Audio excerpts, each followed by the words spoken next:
السلام عليكم. بدون بيض ولا حليب، ميني بيتزا على شكل بليغات بحشوة سهلة واقتصادية ولذيذة بزاف.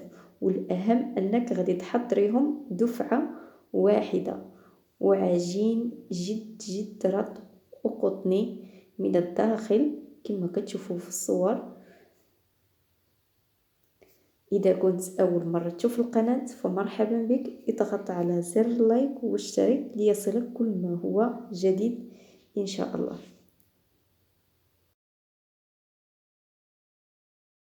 والآن غادي نمروا المقادير وباقي مراحل التحضير.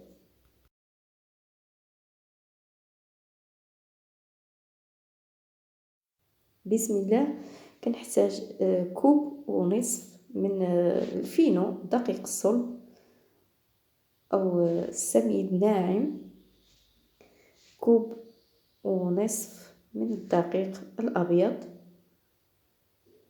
بغيتو تضعفوا الكمية ضعفوها. قليل من الملح،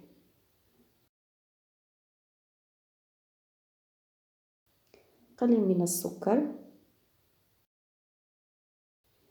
ملعقة خميرة فورية،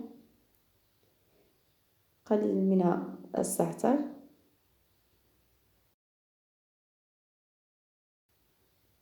ملعقة كبيرة من زيت الزيتون.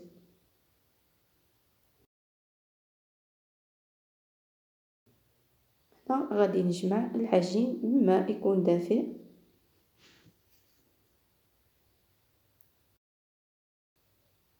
يعني فقط خدالي هاد الكوب، ماشي كامل، بقى شط واحد شويه.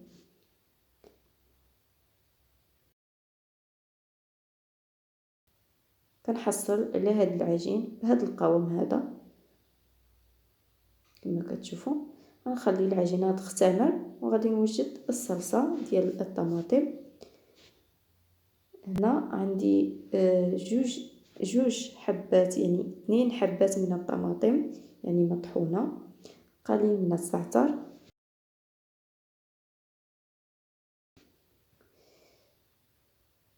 قليل من الملح، زيت الزيتون،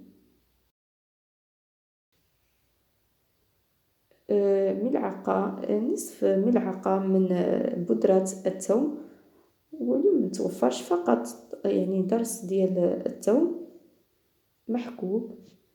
صافي غادي نوضع الصلصة فوق النار، غادي نضيف لها 2 ملعق كبيرة من صلصة الطماطم،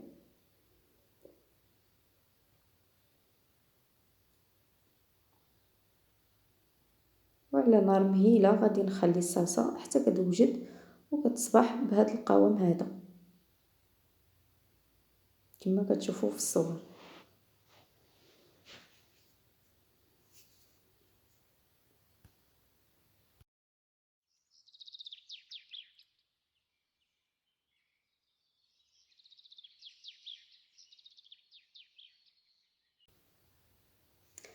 هنا عندي العجين اختمرت.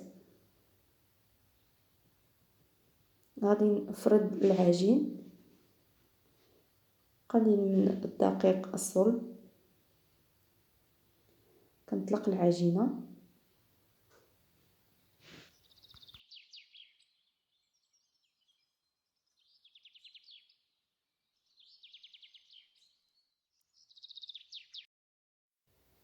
بعد ما فردت العجين على شكل مستطيل او مربع غادي نقوم بالتقطيع ديالو على شكل مربعات صغيرة بهذا الحجم هذا.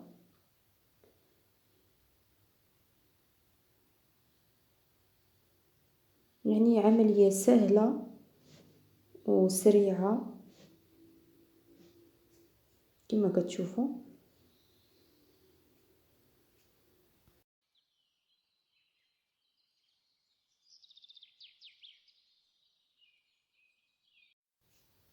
كناخد الصلصه ديال الطماطم اللي حضرت معكم بعد ما كتكون بارده، يعني بردت، وكنبدا نوزع بهذا الشكل هذا.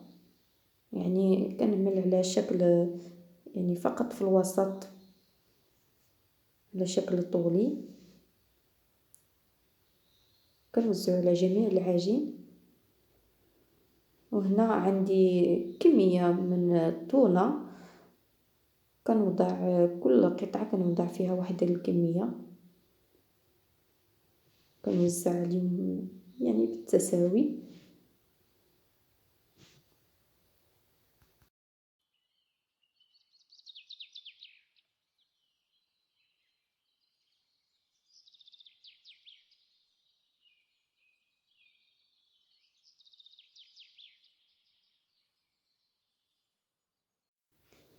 دابا غادي ناخد الجبن ديال الموتزاريلا وغادي نوضع واحد الكمية على كل قطعة.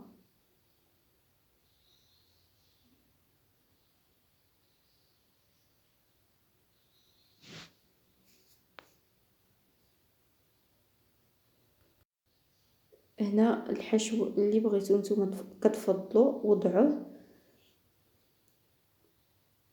من بعد ما ساليت غادي نجمع هاد يعني هاد الجوانب بهاد الشكل، وغادي نشد بالزيتون الاسود بهاد الطريقه هذه. يعني بيتزا سهله وسريعه، وفي نفس الوقت واحد العجينه كتجي رطبه كما كتشوفوا. بهاد الطريقه كناخد القنوته ديال المربع وكنجمع بهاد الطريقه على شكل بليغه. كنبقى مستمره حتى كنهي عفوا هاد الكميه ديال العجين.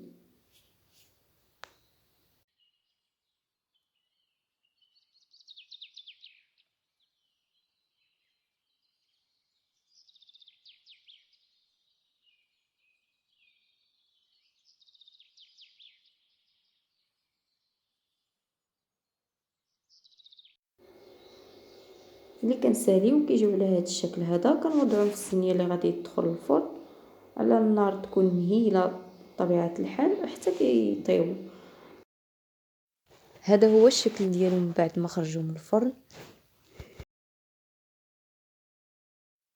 منظر رائع والمذاق كيجي لذيذ بزاف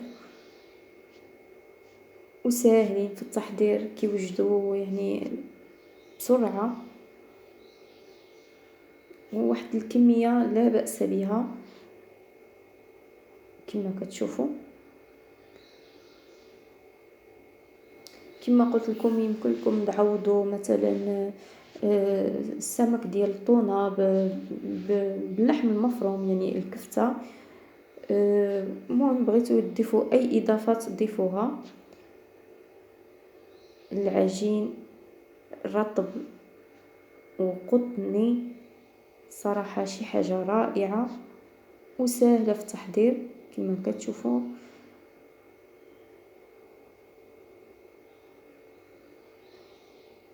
نتمنى تجربوهم، اكيد غادي يعجبوكم.